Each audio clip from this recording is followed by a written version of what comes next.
Hello everyone and welcome to the European Social Union Debate, Eurovision's podcast series discussing the potential establishment of a European Social Union with policy experts, politicians and institutional representatives. This podcast series is a spin-off of an editorial project published on the Eurovision's website where top scholars from European universities discuss the potentialities of a European Social Union for the EU. My name is Alexander Damiano Ricci and I'm your host.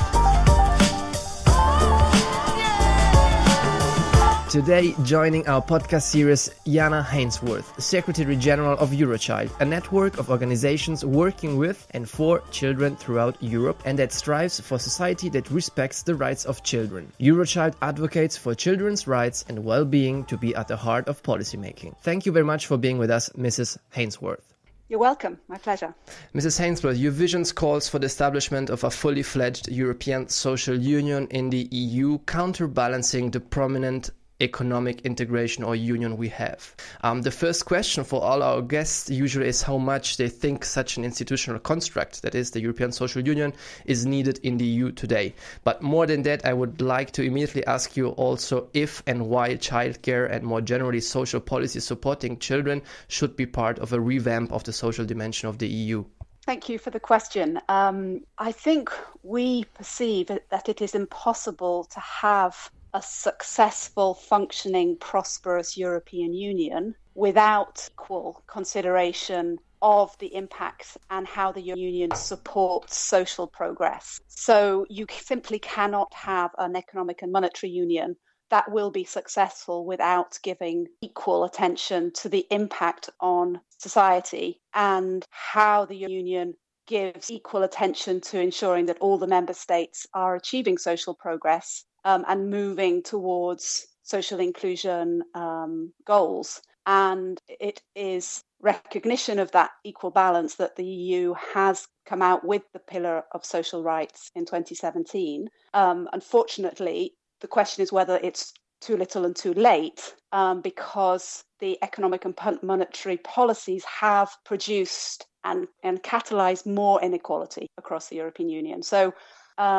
yes, we absolutely need to address that imbalance. And the whole work that we are doing as a network on tackling child poverty and ensuring our systems across the member states in health, education, social welfare allow all children to have equal opportunity. That is a really key piece of what the European Union can support and contribute to.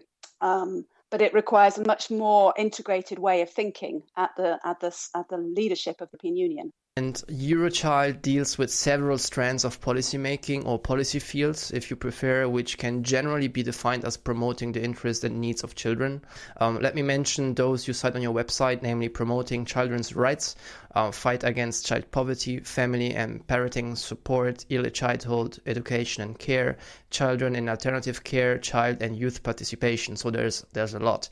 And as difficult as it might seem, if you had to pick one of these policy fields or strands, which would be Eurochild's absolute priority looking at the European landscape nowadays? The building block is most definitely the rights of the child, just as we would say the European Union is built on a values base of human rights. And if we take the rights of the child seriously in implementing EU policies, then all of the other pieces that we are advocating for around tackling poverty, investing in childcare, allowing children and young people to participate in decisions that affects them, that they all fall into place. There needs to be a very strong recognition and understanding and, in a sense, consideration of the importance of the rights of the child across all of the policies. Right. Nonetheless, I have to say that, for instance, mostly maybe in Southern Europe, at the national level, when it comes to discussion of social priorities in public venues, also among politicians and trade unions, for instance, there's little focus on children as a key beneficiary of potential social policies. Why is this so, in your opinion?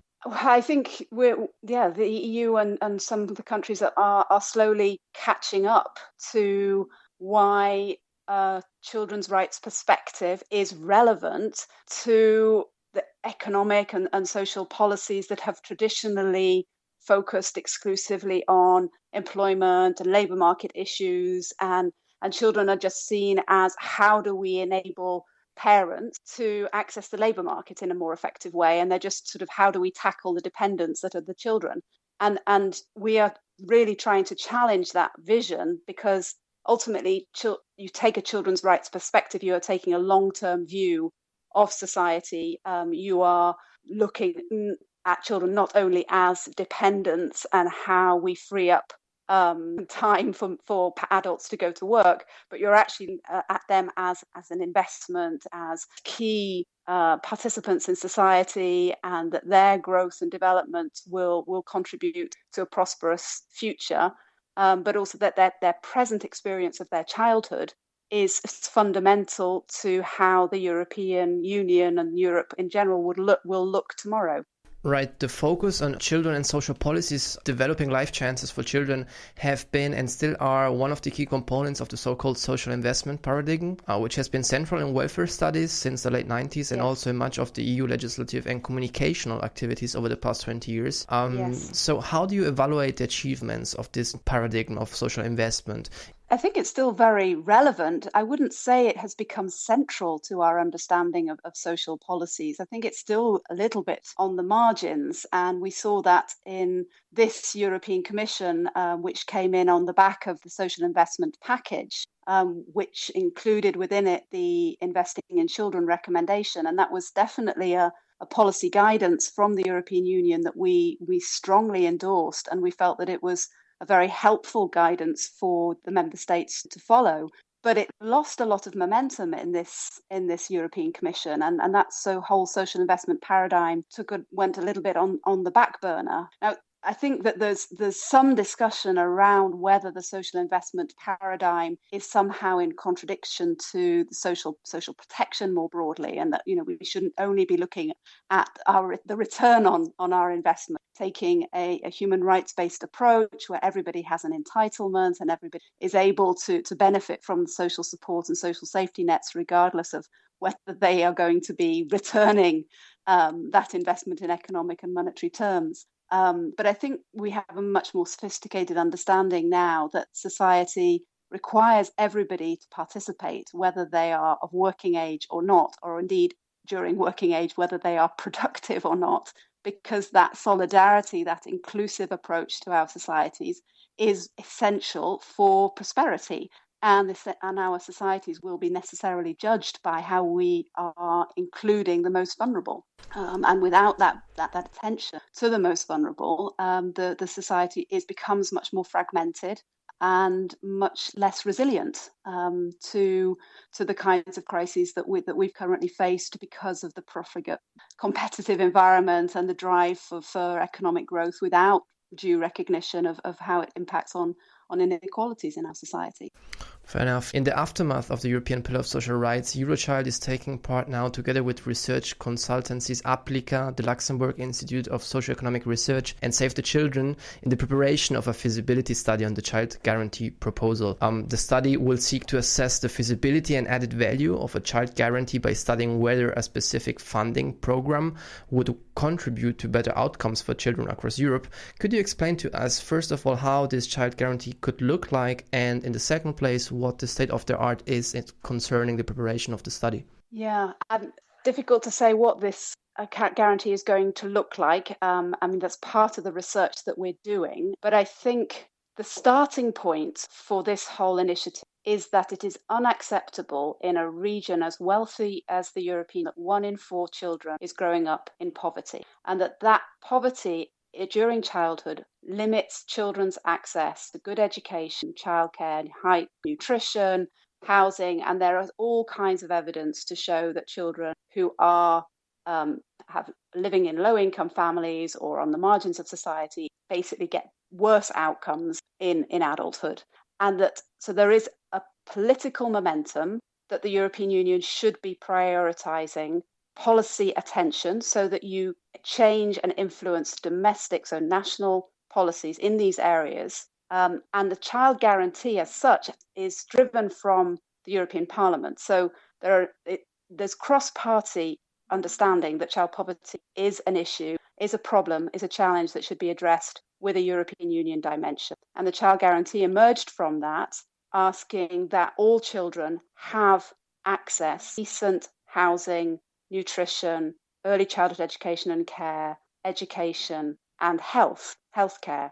Now, of course, the European Union will never be able to guarantee every child access to those 5 services, and it should not be their role. It is down to the national governments. But the European Union can provide a very important stimulus. And one of the things we're looking at, and I couldn't presume what this guarantee or financial instrument would look like, but we're looking at how do you make better use of the resources that are available through the structural funds, through the cohesion policies of the European, to stimulate member states to do it better. And that the EU money will only be a drop in the ocean, but it can catalyze reforms and it can put the political priority where it needs to be. So what we're saying is that if children and families, and particularly targeting those on the margins, those in precarious family situations, migrant children, children with disabilities, children who are at risk, that if they are able to access high quality healthcare, education, childcare, adequate nutrition and housing, you will find that the needs on more intensive support in the child protection sector, in the youth justice, all of those, and all in the health care treatments when people are suffering from obesity or other issues, the costs there will fall. So how do we make sure that we can catalyze better systems that ensure all children will have access to those high quality supports and services? And the situation right now across Europe is that you will find many children from migrant background are not accessing these services. Roma populations are living in appalling housing conditions. So how do we make sure that this European initiative can set those benchmarks, say to member states, it is unacceptable that families are living in these kinds of conditions, and encourage them or require them, if they want to access some of EU funds through the cohesion policy and structural, that they allocate that to help them deal with those problems. And they spell out those problems in a very clear way. And they say, we're going to use the EU money not to develop individual projects that then finish in 3 years' time, but to reform the system so that in the long term, those children and families will have access to the services that they are entitled, is in their right to have. How we actually achieve that and how we construct a financial instrument that works and that has a sustainable impact is something we're grappling with. And we're doing that as part of feasibility study. We're doing that as part of the consultation of our members and with broader academic and policy communities. We think there's a huge potential and opportunity, but there are many pitfalls in there as well. So that's about making sure that we can design an initiative that really will have a long-term impact on reducing levels of poverty in Europe today.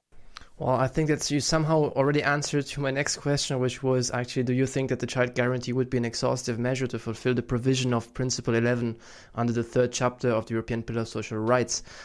Because, you mentioned already that it can have an impact, it's limited, but, it looks forward even to change how member states approach the issue nationally. And so let me just conclude. Let's end on the bright side, on a positive note.